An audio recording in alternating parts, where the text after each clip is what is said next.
everybody. Y'all know who this is. It's Shantae Williams, aka Scars and Makeup. I have here with me the one and the only Tanya, aka Bosschick Raine. Say what's up. What's up? What's up, y'all? So she's so dope. No, I'm sorry. She's just so dope. Thanks. So before we get into your story, I got two questions. Actually. My first question is, when you first heard the word Scars and Makeup, what were your thoughts? My first heard Scars and Makeup, I was thinking more like scars, like things that you go through, and then makeup. I was thinking more like makeup as in covering the scars, Right. type thing. Right. Yeah. Okay. It's dope.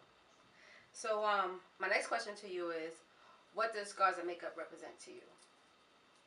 What does it represent to me? Well, after kind of knowing more about it, and seeing what it represents in general, what it represents to me is, things that you go through in life and kind of just getting over those things. So with me, where do I start? I guess I battled. I did battle rap or something, but before that, it was more like being a female artist. And what that came from, which I know now as I'm doing it on my own, Right. is it really came out of just trying to my era is different. My era is when you were being a girl rapper, you kind of you really fought to prove yourself, because Right. most times you would be the only girl. Right. So every time I would be somebody would call me and they'd be like, yo, come outside. Somebody, come out and battle this person or whatever. So I would come, and then it's the guys would she's whack or whatever. And then I would spit, and then I would just kill them. You know what I'm saying? And that's what my era would be. It was but I grew to that. I always tell people when I was rhyming, I started rhyming like 12, 13. And around that time, I would say that's probably the last time I ever had a whack rhyme. So I would say I'm 12, 13, I'm in 7th, 8th grade, and just rhyming, having fun. It was more fun too. People always tell you you're in the cafeteria, they doing the beat on the table and stuff like that, and we would just be having fun. And then those days too, going to skate key, Yeah. I would be with my homegirls, and I I would be the only one. Right, I was the only one in the crew that rap. So every time I would do a beat, or I would just tell stories. That was my thing as far as rapping. It was more something that I naturally did. Just I used to like to tell stories. Now I found out you tell stories through rapping. Dope. So I would tell stories, and then I would say this between 13 and 18. When I knew I was nice was when by the time 17, 18, Mm-hmm. when I spit rhymes for the same guys, they were oh, you nice, Yeah. you nice now. And I'm they got okay. that feeling in that Right. face. Yeah. You know what I'm saying? Because every rapper had their first rhyme, which is mad, whack, corny rhyme. Everybody, no matter who they are, Right. not mad corny, but it was back then it was different. It was my name is Right, the little nursery rhyme. little BS rhymes. You know what I'm saying? Yeah. But when I knew I had a natural talent for it is when I started I used to always tell stories. So all my rhymes were really stories, either a story about a guy I liked or whatever, or they'll try to play me, those kind of things, you know what I mean? And then going to college and stuff like that, I started trying to branch out a little bit. I went to college at Temple in Philly, and that's when I really kind of first got approached after just performing one time by one of my homegirls. To this day, she approached me yo, I think you got something and we could do something with it. Now I'm telling you all this just to say that how it applies to my grind today. Right. Right. Me, not to be, I'll say this humbly, I feel I always had raw talent.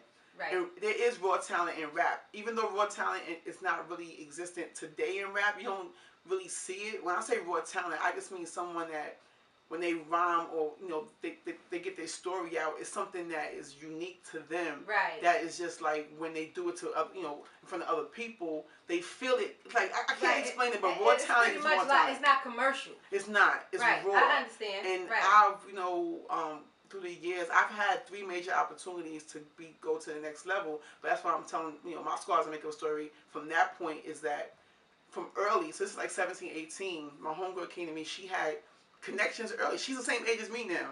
Now, her moms and them, her family did business with Whitney Houston, so they had those kind of like, this. Now we like 17, 18. She managed this crazy ill studio, right? It was in New Jersey. A lot of people know that part of Jersey because a lot of like celebrities and people from New York, like personalities live over there. It's called West New York. It's like Edgewater, whatever. Like now we like mad young. I'm in there like having full access to this crazy studio. It's connected to like 2 loft apartments. Mad people in the game used to come through there. Like everyone came through there. You know what I'm saying? But I'm saying that to say that having that at your fingertips and it only being a hobby, like I wasn't applying the grind to it then, because it was fun to me. I'm like, like yeah, I thought, like I said, raw talent is like, what's that cliche? I always mess it up, but that little saying they say, talent, hard work beats talent when talent don't work hard, and that's real. You know what I'm saying? So if you have the talent and you just taking it lightly, and then now I have all the stuff at my fingertips, but I'm not really utilizing it. Plus, it was like hard too, like driving up from Philly at that time, every time to like go to the studio. Like I said, the studio was in West New York, which is Jersey, right over the bridge, Edgewater. Right. Wasn't really putting in just the, like just the grind that it needed. You know what I'm saying? So fast forwarding, leaving school and stuff, I came home and I'm still like pursuing it, like here and there. People as far as battle rap, they talk about the off-camera era. Now, to me, and I'm telling you all this too, just because people don't know a lot about me. People who know me about it, but I was a part of that. I wouldn't be mentioned in that. Like when you think off-camera era, people who, as far as battle rap, it would be like a T-Rex, a Murder Mook, Right. But I used to watch them on DVDs and be like, yo, I'm just as nice as those kids. Like, they're not, I'm just as good as them, what I mean? So I would be battling too. And I can only tell this one story. There used to be a Virgin, was it a Virgin Records or whatever, Virgin Music Store, whatever, I think on 34th Street. Yeah. And this dude had some kind of thing there, some kind of battle type competition. See, battling was different then. Battling was just like who had the best rhyme. Right. It wasn't all this like today, like I'm gonna Google your whole family, and I'm gonna talk about your whole family and everything you did, like that corny stuff. It wasn't that. It was like, yo, who's nice? You know what I'm saying? So I went there on a humble, and I was the only girl, of course, and I won. It was it was a tie. It was me. He chose 2 of us, but pretty much I won out of all of them. And so even from that point, this guy was trying to manage me and stuff, and I'm like, the grind is like, and I know I relate to that because now that I've also managed artists myself, I know what it is. So I try to manage artists with that same feeling that I'm an artist first. Artists are always scared about contracts. So you like contracts? No contracts. You know what I mean? Unless you're like really giving an artist like upfront cash, which is how you end up selling your soul, because you're like, I'm gonna get this upfront cash, and a lot of people we'll never hear of that probably got these contracts and got the money, but they blew it all. You know what I mean? So it's like the game is real tricky. So from that point, just fast forwarding from that, I had 2 more major opportunities, and I always tell this to artists that I rock with. The last one was the one I will never forget. That was probably the biggest one. So it was like this A&R dude. He was a big time dude at Universal, and he's like, yo, I got that connection through my manager, who was cool with him. A lot of stuff is just relationships, how things work. Right. He saw me perform at his birthday party, and he was like, he bought it. He was like, I could see it. He gave me deadlines. He was like, he gave me 3 beats, and he wanted me to do 2 freestyles in a song. Long story short, like I said, I was not applying the grind. See, to be successful, even in music, it has to be like a job. Right. Meaning, like, I believe in, like, you have to love what you do, but that grind, you have to really apply the grind to get where you want. Like, Nicki Minaj is not, like, she really bust her ass. Like, people could talk shit about her or whatever, but she really put the work in. Yeah, she did. That's when I used to always defend her, because I'm like, she came from that same era that everyone did, not only girl rappers, but MySpace era. When you putting your music on MySpace, that's where she's from. Yeah. People don't realize that, like, she got discovered off of MySpace, and from MySpace went there. Right. But like I said, he gave me this deadline, And then I did not meet the deadline. And he had already told me, he was like, yo, this is like, when you try and rock with the big dogs, it's serious. If I give you deadlines and stuff like that, if you don't meet up with them, I'm not going to mess with you because I don't have time to waste. He was like serious. So when I didn't meet the first one, he still was trying to rock with me, like seeing potential, like, nah, I'm going to rock with you. But then I just did not. I didn't have the rhymes or whatever, and he just stopped rocking with me. And I never forget that because that was probably my closest, chance at really doing something, being known in the game, like on a worldwide level, and I kind of blew it. But I don't really feel no kind of way about it. I just feel like, I didn't apply the grind. Yeah, it was a hobby. Right. In the government too, like in the government, if you have a business, if you don't make money after 3 years, they consider your business a hobby. That's just fact. Yeah, you know what I mean? yeah. That's what. So basically, I tell that story to say that's what the whole Bosschick thing came from.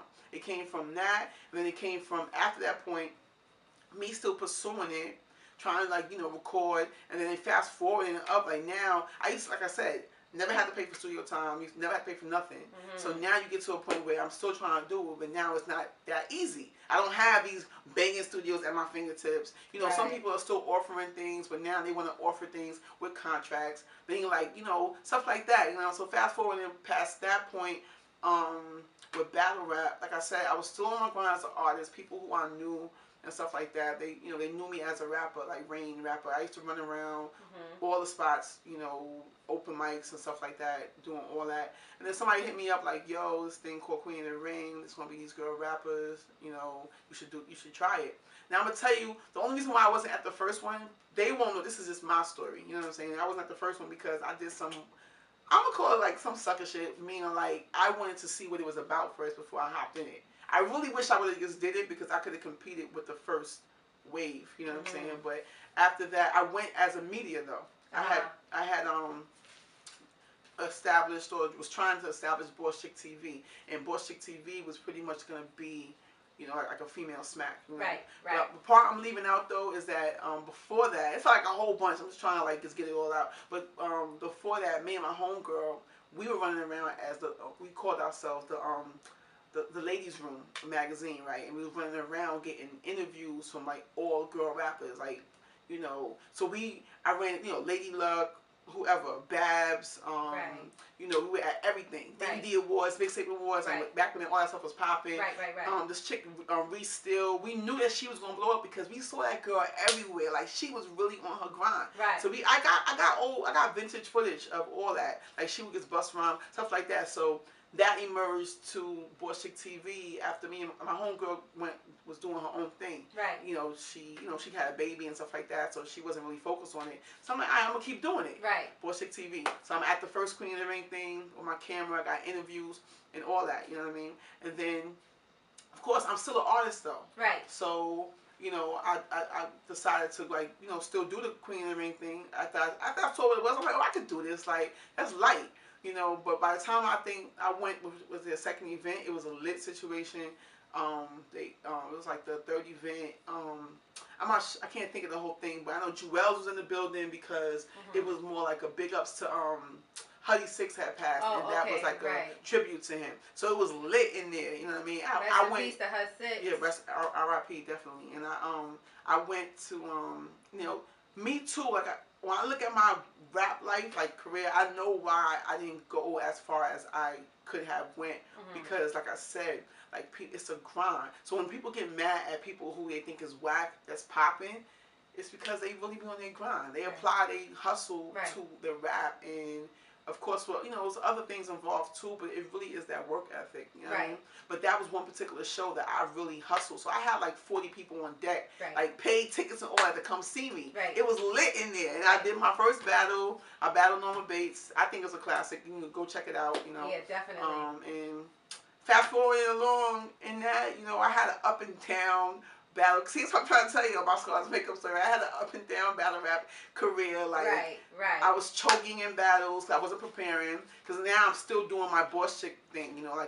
Bosschick came out of all that. It's like, having things at your fingertips and now having to do it on your own, being your own boss, being, empowering yourself. Like, all right, I'm gonna do this. You know what I mean? I ran not, it sounds crazy, it's just like, you know, slang, but I'm saying I ran through mad crews. Just meaning like, you know, we know what it means. Yeah, you know, it sounds crazy, like ran through mad crews. Right, like, no, but we get it. You know, No, we get it. Right. I ran through, you know, dealing with different people, rather, I say like that, right. and not getting the result that I wanted. Right. Clash of personalities, you know, people, you know, that all came, you know, Bosschick came from all of that. Where I'm like, you know what, I'm gonna do this thing myself, and then all that, if you put that all together, it's like the Bosschick movement, as far as hip hop is concerned, it's really about giving females a platform, empower themselves, right? But not just, you know, give them a boost, but also not be, I guess, be in tune with business enough to know that, for them to know that they're their own brands, right? And that they could be, you know, one thing I've learned to be is not a hater. Like, this game is full with mad haters. Yes. Like, it sounds cliche. It sounds like, oh, you don't got no hate. Not haters. Yeah. Like, haters just mean like people that don't want to do things for themselves. And when they see you doing it, it's like, oh, how she's doing it. Right. Simple. I went and did it. You can do it too. Exactly. Like, people want to, you know, just don't even take the time to just Google stuff. Like, we got Google is like it's at our fingertips. Yo, when do they start charging for that? Right. You know what I mean? I'm definitely gonna pay for it because it's worth it. But it's like, people don't even realize what we have. At our fingertips. Google. Google. Yes. Like, I say this all the time for everything. Yes. Like, Google it, baby. Like, seriously. When people be asking me stuff, certain people I'll say stuff, won't even take the time to even look up how to do certain things. Like, I don't have a problem with helping anyone get to the next level. Right. You know what I'm saying? But it's just like, all right, what are you going to do for yourself before you, people hit me up a lot and always asking me, you know, not really, I'll say this humbly. I'm not saying like, oh, you're trying to be down and stuff like that. But, you know, kind of that's what it is. You trying to, like, be a part of something. Right. But what are you doing on your own? Right. You know, and what are you going to bring to the table? I always listen to what anyone has to say. Right. The one thing I got from Diddy, he said when he was coming up, like, he took every phone call. Because you don't know what it's going to lead to. You know, you don't turn down anything. You're not going to, like, you're not where you want to be yet. So how you turn someone else down? So I'm always going to, you know, work with other people and stuff like that. But I think I was saying that to say, too, you know, bringing it back just about letting other girls know that they are brands, and that, you know, the platform that I've created is to not only give you a boost, but to help you brand yourself. Right. You know what I mean? I learned that within battle rap. Like I was saying, my battle rap career is the same thing. That's why I'm not mad at myself, because I knew that I didn't apply the proper grind. You know what I mean? So, excuse me. With battle rap, I had like an up and down career, right? So, like, my first one, like I said, was out the gate. It was, you know, it was good. It was solid. You know, solid enough that I didn't really have to hop it right into another one. But I was running around so crazy, like, trying to brand myself at the time too, and just rapping, hustling, doing all types of craziness. I was not focused like I should have been on battling, right? And plus, I was told when I did battle that I didn't have to battle. Like, why are you battling? You don't have to battle. But I knew that battling could be something that, you know, it's just good for exposure. If you're an artist, battling is good for exposure. The whole thing is, like, do you have the grind to juggle both, like, and maintain both? Like, if you have a manager while you're doing it, it probably helps you a little bit. Anyway, just saying that to say that I choked in at least, I had 2 terrible battles, and, you know, I can't ever, like, live them down. But the thing about it is, a lot of girls fell to the wayside, you know what I'm saying? And a lot of people probably would have not came back from that. Like, if you, not to even pump this battle, but the next battle was, I battled Shayna Ashley, right? Shout out to Shayna Ashley. And this was her second battle, and mine as well. Now, I was buzzing off my first battle. I'm saying how battle rap works. Like, I was buzzing off of it.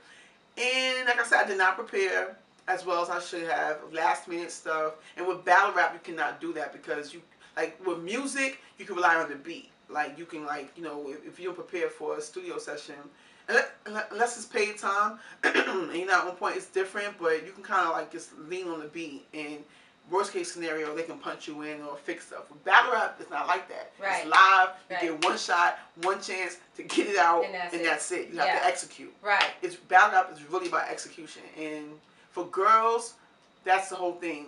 A lot of girls just end up being at a certain level because simply of executing. Not even thinking about now the bars, the performance and all the other stuff. Long story short, anyway, I did not execute. Pretty bad against Shane Ashley. That was a bad battle. And after that, I battled Don Lady. That battle actually was good. That's one of my second highest viewed battles. But I choked in the third round. So, you know, even though it was good, it's like whatever. So then. What about you in Persia? Yeah, I'm gonna get to that's the last battle. Oh, I don't even count that in my mind, but shout out to Star and Buckwild. You know, shout out to Star. You know, for the opportunity. Right. And for actually that's my most paid my biggest paid battle right. as well that I totally bombed. And it's the same thing. Like now at that time, I don't make excuses. You know what I mean? Just to not prepare as well as I should have last minute. Because like as an artist, it takes a lot of time to. You know, you go through writer's block, stuff like that, right. and then you have to kind of like force yourself through it, and then it kind of just start working for me until the week of. So I'll be honest, like even though I had some fire shit for her, it took too long to kind of like for me to get it done. Right. So I bombed, right. and right. Since then though, like I said, now with all that, I had 2 bombs. 2 bombs. Imagine laughing like that. I gotta say like that. It was right. It's not just choking. It's right. like, get her out of here. That's not. Have you ever been to a battle though? Right. I feel the people though. I feel why they mad at me, why they be talking bad about me sometimes, because I feel the same way as a fan. If I'm in the audience and the person is choking. It's like, it's first of all, it's so like you hurt, like you know, you be mad, like yes. Get them out of here, like get out of here, you're whack, get out of here. You know? Yeah, no, true so story. I feel them, you know what I'm saying? Right. So I don't, but now fast forwarding after that, like I'm saying, a lot of people would not have been able to come back from, first of all, the Shayna Ashley, debacle or whatever, and then. I did good against Dawn. Then I had to meet a so-so battle against Miss Merck or whatever. But then my best battle ever, which set the tone for just, I think it set the tone for this girl's performing, period, was against Matrimony. You know what I mean? But I know for a fact, now that totally prepared for, to me, it's never about nervousness. It's always about preparation. Right. And, right. And that goes without saying with everything, right? With everything. You have to prepare for everything. So, let me ask you this, Raine. Fast forwarding from the battle rap life to the personality and the career that you have now as a radio personality and hosting and everything. Battle Talk Radio, Brandon, Bosschick, everything. Let me hear a little bit about that. Right. I was going to get into that, where that came from. That it's like, okay, the whole time, though, I'm still, like, I learned as an artist from a long time ago that you had to be more than an artist. So the whole time, like I said, when I came into the game, it was Bosschick TV. I wasn't just Raine the rapper. Right. I wasn't known as Bosschick Raine either, you know what I mean? Right. But I wasn't Raine the rapper. So the whole time, as I'm doing all that, that's what I'm saying. That's where the lack of preparation for battling came too, because I'm doing all these other things. I started the first battle rap radio show, and then at the time, that's where the branding came from, because it's like 2 years ago. Now everyone's doing that, but I had the hats. There was a way to brand myself. It was Bosschick, and then because I had a following, the guys were like, "Yo, what's up with us?" So we created Boss Life. I got Boss Life, and now that all has emerged to we got the Bosschick and the Boss Life brand. You know what I mean? And that's what I don't like to run with the whole idea of clothing line. I like to say, it will become one, because everyone has a clothing line. It's like, am I hating on nobody? Right. But I only really respect the ones that actually take some time to, with some creativity and, paying for getting their vision out. And pretty much, that's what the goal is, though, for Bosschick University emerged in that whole time frame. And Bosschick University was initially supposed to be like a preppy, chic type of clothing, which we're trying to get out, but we had to start somewhere, and I started from branding myself, like I said, with the snapbacks. So if you see some snapbacks with Bosschick on it, or with snapbacks or beanies with Boss Life on it, that's just that's more of the urban stuff. But the whole overall line is going to be like a preppy chic type thing, and we're just trying to work on getting it out. But so we got that, and then pretty much Bosschick TV, like I said, that started from there. That's going to be more of That's what's pretty much putting out everything. So Bosschick Battle League, I pretty much just took Bosschick and branded it straight across the board. So you got Bosschick Battle League, and I'm proud to say that we had our first successful crazy event in December, and it's doing pretty well. So now the thing is, we got the battles out, and we're trying to make it an official business. Not trying to make it like the whole thing is making it. I'm trying to make all my visions, and live my life by making, live my life off of my vision, right, pretty much. Right, and absolutely. it's a struggle. So that's the other thing too. When I bring it back full circle, with music, I haven't dropped the thing on music.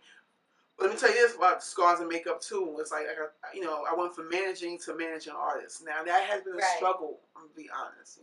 It's been a struggle because artists just don't listen. Okay, like artists, could be, they get full of themselves, and it's just like, I've been there, and I would just say that, the Bosschick movement in general is about boosting all artists, right?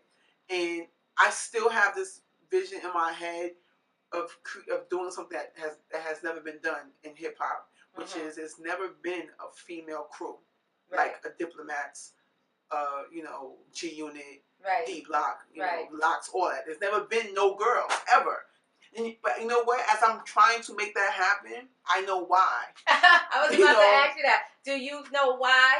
Yeah, it's girls. I'm thinking right now, just the fact that we're so individually like crazy in our own way. Then we are emotional creatures. We have attitudes. We got so much to deal with females. So I understand what you're saying, and then sometimes I take a step back and I look from the men's perspective when they be like, yo, women. Because I used to get offended back then. But now I look and I be like, that's why they say people that. Ask me, I say the same thing, and I'm a female. They be like, managing female. I'm like, yo, managing female artists, like, women. Like, that's all I can say is, like, for one, they don't want to listen. It can really work, but the respect has to be there where everyone can know to play their position, and that's the whole thing. Right. So I have created this movement, and have had different females. I've managed 2 artists, right? I still manage one, kind of. I'm saying kind of because, just being real with y'all, like, she has to she's just not focused. So, if she's not focused, I realize that I can love her to death and stuff like that, and try to give her mad opportunities, which I have, but that's where the sayings come in. Everything sounds cliche until you live it. So you can bring the horse to the water, but you can't force them to drink. Right. That's a fact of life. Right. So you can do mad shit for somebody, give them every opportunity in the world, and they still just drop the ball. What are you gonna do? Right. So I have to wait for her to I'm not waiting for her, but she has to just, find her own. The other artists, I just learned that, a lot of times this is where it comes in too, where I was saying about contracts. Contracts are important for business. I'm learning, with business, you know what I mean? And pretty much you can do a lot of things for artists bounce and act like you didn't do nothing for them. Right. So that's another issue I dealt with another female artist. So I don't necessarily have to manage every artist that is a part of the movement, because I'm affiliated with a bunch of other female artists. But I feel like if I'm going to take the time to put time and effort into you, it makes no sense for me to do all of that and you not be a part of my movement when I have a movement for female artists. That's just my mantra. But I have, affiliations with a bunch of girls. I do Bosschick ciphers as well. Right. We've executed one, and I'm trying to follow up. So the next wave will be out probably by the spring. You know what I mean? Where I just take different female artists. I don't have to manage them. There's different artists that have their own movements, and we do Bosschick ciphers. And then now we also got Battle Talk Radio, like I said. But I'm gonna do a new extension, which will be Bosschick Radio. And Bosschick Radio will deal with battle rap too, but it just kind of broadens the topics, of the things, the content rather. That's dope. That's dope. That's dope. Right. Let me ask you, outside of the career of Raine, aka Bosschick, aka Boss Life, everything that you got going on, because you seem like to be the jack of all trades, doing so many things. You call yourself the young Oprah? I think that's so dope. Yeah, That's Oprah. really dope. I think that's super dope. Do you see yourself managing other people outside of rap? Rap. Yeah. Um, Or if not that, see yourself managing, like giving good advice on everything that you have been through. yeah, I would say,